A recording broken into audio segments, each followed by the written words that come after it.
Tu m'accroches pas comme ça, Vous d'accord? allez faire quoi là? Tu m'accroches pas comme ça. Vous Tu voulez faire m'accroches pas comme ça. Monsieur, après la sécurité, c'est fait. hein? Vous respectez, vous écoutez ce que le médecin vous dit, d'accord? Vous avez une épaule en vrac, on est là pour vous soigner. Vous avez assez fait de folklore sur le parking, d'accord? D'accord. De quoi? C'est moi qui l'ai fait, Hein? d'accord? D'accord? Allez, venez, monsieur. Le patient fait mine de s'assagir. Non, monsieur, venez. Mais c'est pour mieux tromper son monde. Une partie de cache-cache s'engage entre le personnel hospitalier et ce blessé très turbulent. Un petit jeu qui a ses limites. L'homme est finalement maîtrisé. On va lui virer le blouson. Grâce à des sédatifs. Car il est impossible pour les urgences de laisser dans la nature cet homme potentiellement violent. L'un des participants à la bagarre, c'est lui, un patient en état d'ébriété. Immédiatement pris en charge par un cadre hospitalier qui l'interroge. Il m'a dit vous n'avez pas honte de vous garer comme ça. Gare-nous un petit peu et il s'est pas marqué les garer la voiture. C'est ma femme. Parce que je suis venu me faire soigner pour l'alcool. Je pense que vous voyez.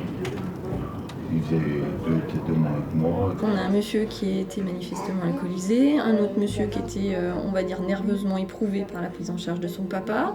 Et bah, ça a fait un mélange détonnant et ils se sont battus devant les urgences. Oui, je vais faire un rapport, il n'y aura pas les forces de l'ordre, je viens de voir l'autre monsieur, c'est en cours d'être... L'hôpital ne veut pas envenimer les choses. L'homme est impatient, il faut vérifier son état de santé. Car la bagarre a laissé des séquelles. Bon, on a le résultat de la radio. Il y a une fracture de la clavicule avec un petit arrachement, donc je voulais revoir. J'ai quand même appelé l'orthopédiste de cœur pour qu'il jette. Un petit arrachement de la clavicule. D'accord, donc... Un arrachement. Il y a une cassure dans l'arrachement. C'est là la fracture. Et surtout, ça s'est décollé un petit peu là. Ouais. Donc, Parce que j'avais déjà eu une disjonction. Vous en aviez déjà eu une? Oui, il y a une vingtaine d'années. Vous aviez plus mal du tout à cette épaule? Bah si, je me la remettais tout seul en place, quoi. Donc ça veut dire qu'il y en a pour 3 semaines d'avoir des anneaux comme ça? Comme ça. Ouais, et ça veut dire qu'il faut revenir voir l'orthopédiste d'ici une dizaine de jours. Est-ce que vous travaillez sinon? Ben... J'ai retrouvé un boulot, oui, mais ça va être la merde.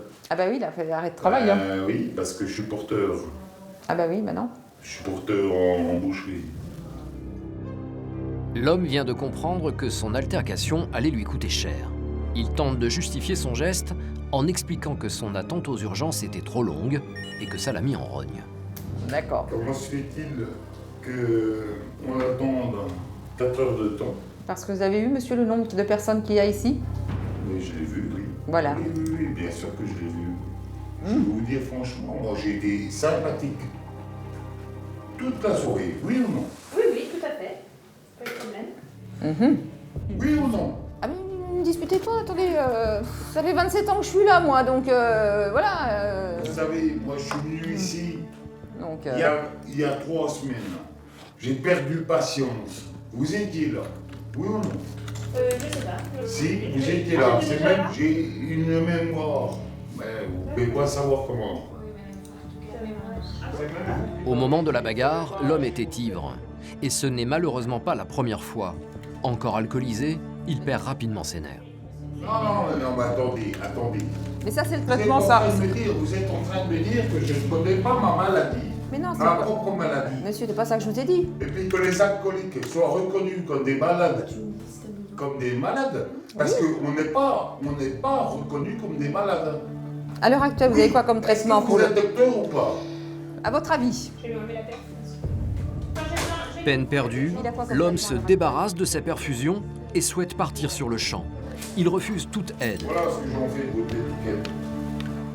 Tout devient très compliqué. On entend des éclats de voix dans les couloirs. Il faut faire appel à du personnel plus musclé. C'est pas le temps, monsieur, on était là pour vous aider, ça d'un seul coup, vous pétez un câble comme ça. Tout à l'heure, vous êtes targué d'avoir été ambulancier, vous savez ce que c'est le respect du patient, vous n'avez pas compris ça? Je sais ce que c'est que le respect du patient. Voilà. Justement, je suis patient. Bah, justement. Eh ben moi, j'en ai des patients. Approchez-vous pas comme ça, monsieur. Montrez-vous pas mes mains comme ça. Ça finira mal pour vous. Bah, dégage alors. Arrêtez, monsieur, arrêtez. Un patient en plein délire qui, malgré sa clavicule cassée, ne veut rien entendre. La sécurité est alertée. Tu m'appelles la sécurité Attendez, monsieur Troubis, le traitement, oui, il faut quand même mettre vos anneaux pour votre clavicule, s'il vous plaît. Oh, Si. Attendez 2 petites secondes, s'il vous plaît. Monsieur Tso, s'il vous plaît. J'ai pas besoin de traitement, moi. Vous n'allez pas rester. J'ai Allez. pas besoin de traitement. Allez, installez. Non. C'est à présent toute l'équipe d'urgentistes, infirmières, aides-soignants, qui tentent de stopper l'homme dans les couloirs. Comme les mots ne suffisent plus, reste la manière forte. Tu m'accroches pas comme ça, Vous d'accord? allez faire quoi là? Tu m'accroches pas comme ça. Vous Tu voulez m'accroches pas comme ça. Après la sécurité, c'est fait. Hein? Vous respectez, vous écoutez ce que le médecin vous dit, d'accord? Vous avez une épaule en vrac, on est là pour vous soigner. Vous avez assez fait de folklore sur le parking, d'accord? D'accord, de quoi? C'est moi qui l'ai fait, D'accord? Allez, venez, monsieur. Le patient fait mine de s'assagir. Non, monsieur, venez. Mais c'est pour mieux tromper son monde. Une partie de cache-cache s'engage entre le personnel hospitalier et ce blessé très turbulent. Un petit jeu qui a ses limites. L'homme est finalement maîtrisé. On va lui virer le blouson. Grâce à des sédatifs, car il est impossible pour les urgences de laisser dans la nature cet homme potentiellement violent.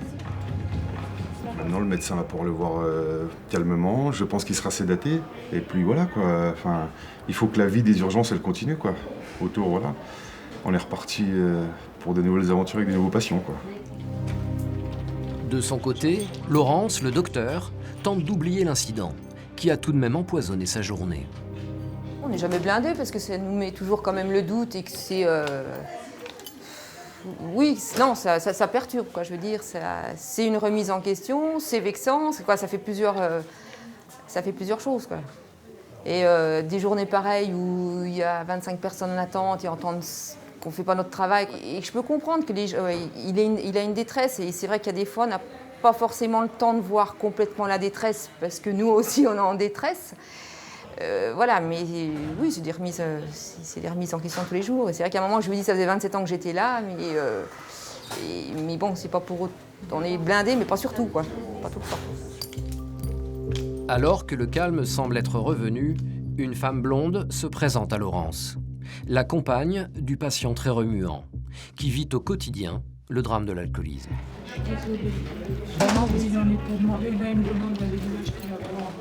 Non, pas bien du tout. Ben non, je vois bien qu'il est pas. C'est pour ça qu'on lui a sauté dessus parce que après. Cette femme a besoin de réconfort. Laurence lui offre une oreille attentive, car elle le sait, les proches des patients sont aussi à prendre en compte. Et aujourd'hui, il avait bu ce matin ou pas? Oui, ça fait 2 jours dans le stop parce qu'il est resté une semaine sans boire. Ouais. Et il a dit tant pis, je me serai tout seul parce que personne ne veut s'occuper de moi, je me serai tout seul. Et là, il est au summum de l'alcoolisation. Oui, en fin de compte, donc il a rebu. Encore redemande tout ce qu'il a donné, quoi. Et puis de l'agressivité. Lui, ouais, c'est moi qui l'ai. C'est agressif, les vous, quoi?